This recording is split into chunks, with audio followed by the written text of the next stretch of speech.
ദിനവൃത്താന്തങ്ങളുടെ 2-ാം പുസ്തകം 7-ാം അധ്യായം 4-ാമത്തെ വാക്യം. പിന്നെ രാജാവും സർവ്വജനവും യഹോവയുടെ സന്നിധിയിൽ യാഗം കഴിച്ചു.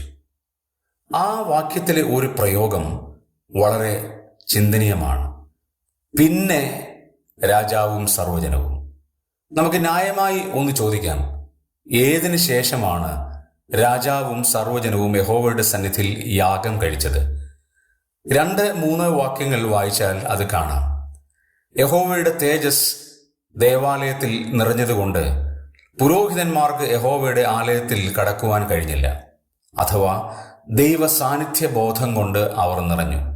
2, ആലയത്തിൽ തീ ഇറങ്ങി എന്ന് കാണാൻ കഴിയും. 3, 3-ാം വചനത്തിൽ അവർ വീണ് യഹോവയെ നമസ്കരിച്ചു, ദൈവത്തെ ആരാധിച്ചു.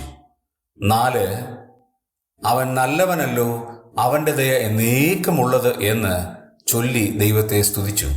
ദൈവത്തിൻ്റെ അപദാനങ്ങളും കൃപകളും ദൈവത്തിൻ്റെ പരിപാലനവും ഓർത്ത് ഹൃദയംഗമമായി ദൈവത്തോട് നന്ദി പറഞ്ഞതിന് ശേഷമാണ് യാഗവും വഴിപാടും ആ രാജാവും ജനവും അർപ്പിച്ചത്. ദൈവത്തിൻ്റെ അത്ഭുത കാര്യങ്ങളെ ഓർത്തതിനു ശേഷം ദൈവത്തിന് നമുക്ക് സ്തുതിസ്തോത്രയാഗങ്ങൾ അർപ്പിക്കാം.